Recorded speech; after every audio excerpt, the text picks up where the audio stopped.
बाथ्रा बुंनो मैया जिहेतु जयनिं जानाया बेयो माबोरै जानाय? बे आं दा ससियेल मिडियायाव ओंखारनाय बिसय बुंनो सानदों। मैया आङो मोनसे जायगायाव बिदिनो जौ लोंनो बेरायहैदोंमोन आरो आं।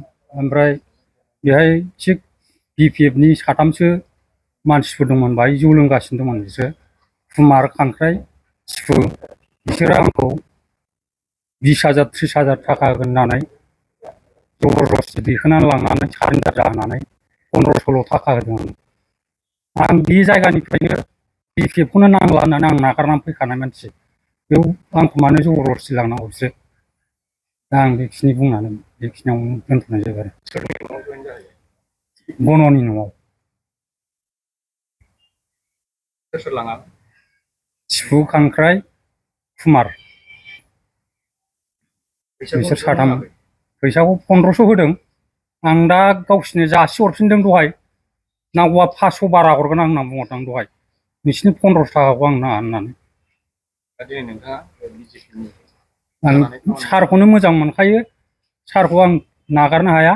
गोदोनिफ्रायनो आं सारजों लोगोखा आरो आं बिजिखौनो मदद होनो होननानै ओंखारबोखानाय आं। नोंथांनि लोगोसे सोरखौबा बिदि खालामाखै। आंल' थांखादों थांनाया।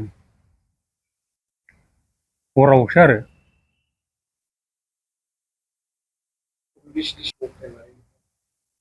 जारबारि प्राइमारि बनरगाव ब्लकनि गोलैयो।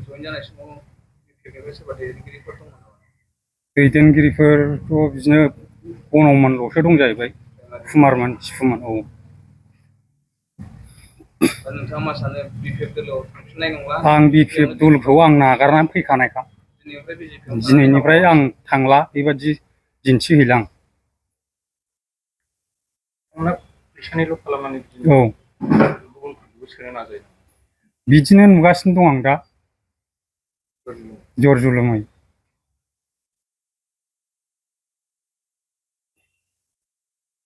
दाबोथ' ओरैनो BJPखौ फेजेननो हानाय आं नुवाखै दासिमाव।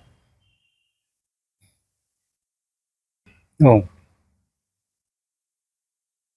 गैया। राजिब सारखौ गोदोनिफ्रायनो जों फोथायखायो, बिराद मोजां मानसि। लोमजाबा साजाबा बिथाङा जोंखौ गथ' गथाय बिदिनो फरायनाय मानायनिबो अनेकबार सहाय हरबाय जोंनो।